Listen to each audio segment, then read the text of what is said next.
સમાચાર મળી રહ્યા છે। હાલ જે વિગતો મળી રહી છે તે અનુસાર અમરેલી જિલ્લામાં સિંહોની સંખ્યામાં ઉત્તરોત્તર વધારો નોંધાયો છે। અમરેલી જિલ્લામાં સિંહોની ગણતરી દરમિયાન આ વધારો સામે આવ્યો છે। આપને જણાવી દઈએ કે અમરેલી ગીર સોમનાથમાં સિંહોની સંખ્યામાં વધારો થતા એક રીતે સારા સમાચાર કહી શકાય, કારણ કે વચ્ચે જે બીમારી હતી જેને લઈને એક બાદ એક સિંહોના મોત થઈ રહ્યા હતા, એ બીમારી હતી કે પછી કુપોષણના કારણે તેમના મોત થઈ રહ્યા હતા તે તો હજુ પણ તપાસ ચાલી રહી છે, પરંતુ આ વચ્ચે સિંહોની સંખ્યામાં ઉત્તરોત્તર વધારો થતા એક રીતે સારા સમાચાર કહી શકાય। ખાસ કરીને સિંહો માટે ગુજરાત જાણીતું છે અને અહીં સિંહોની સંખ્યામાં ઉત્તરોત્તર વધારો નોંધાયો છે। અંદાજ મુજબ હાલ 600 જેટલા સિંહો ગુજરાત અને સોમનાથ તેમજ અમરેલીમાં અહીં નોંધાયા છે। વન વિભાગ તરફથી આપને જણાવી દઈએ કે આંકડો બહાર આપવામાં આવી રહ્યો છે। અંદાજ મુજબ હાલ 600 જેટલા સિંહો હોવાનો આંકડો મળી રહ્યો છે।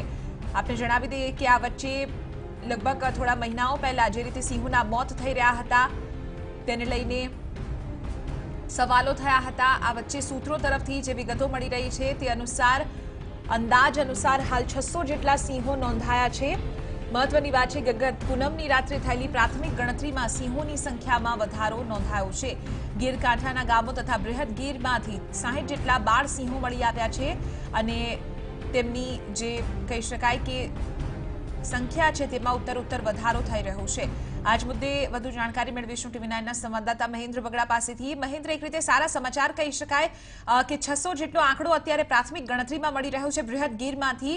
આ સમગ્ર આંકડાને લઈને કોઈ પુષ્ટિ વન વિભાગ તરફથી થઈ છે?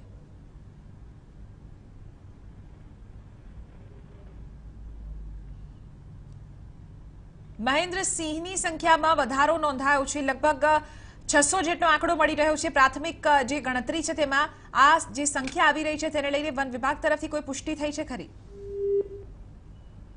તો સંપર્ક તૂટી ગયો છે, ફરી એક વખત સંવાદદાતા જોડે જોડાવાનો પ્રયાસ કરીશું। અત્યાર સુધી આપને જણાવી દઈએ કે જે વિગતો મળી રહી છે તે અનુસાર અમરેલી જિલ્લામાં સિંહોની સંખ્યામાં વધારો નોંધાયો છે। ગત પૂનમની રાત્રિ હતી ત્યારે જે પ્રાથમિક ગણતરી અહીં કરવામાં આવી હતી તે અનુસાર 600 જેટલો આંકડો અહીં મળી આવ્યો છે। આ સાથે બૃહદ ગીરમાં લગભગ 60થી વધુ બાળ સિંહો નોંધાયા છે, જેને લઈને સિંહોની સંખ્યામાં ઉત્તરોત્તર વધારો થઈ રહ્યો છે અને સિંહના સંવર્ધન માટે પણ એક રીતે વન વિભાગ કામ કરી રહ્યું હતું। ફરીથી જોડાઈ ચૂક્યા છે સંવાદદાતા મહેન્દ્ર બગડા। મહેન્દ્ર, જે 600 નો આંકડો મળી રહ્યો છે તેને લઈને વન વિભાગે કોઈ પુષ્ટિ કરી છે? સિંહ પ્રેમીઓ, વન વિભાગ, તમામ લોકો ખુશખુશાલ છે, કારણ કે કેનાઇન ડિસ્ટેમ્પરના કારણે જે એક જ અઠવાડિયામાં 36 સિંહો મરી ગયા હતા, ત્યારબાદ જે અકસ્માતો થયા હતા પીપાવાવ પોર્ટમાં, રેલવેમાં જે એક સાથે 3 સિંહો સાવરકુંડલા પાસે કપાઈ ગયા હતા, ત્યારથી સિંહોની જે સંખ્યા છે એના વિશે ચિંતા હતી, પરંતુ 600 આ મને લાગે ઓલ ટાઈમ રેકોર્ડ બ્રેક છે।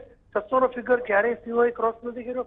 પ્રથમ માત્ર 60 થી વધારે સિંહ બાળો તો સાવરકુંડલા, અમરેલી, લીલિયામાં દેખાઈ રહ્યા છે, એટલે આ સિંહ પ્રેમીઓ માટે, પર્યાવરણ માટે, પ્રકૃતિ માટે ખૂબ સારા સમાચાર, ખુશીનો દિવસ।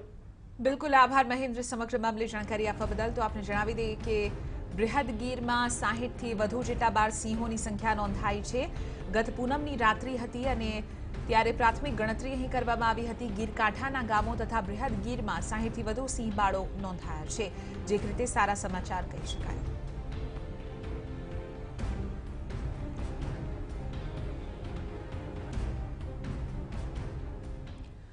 સમાચાર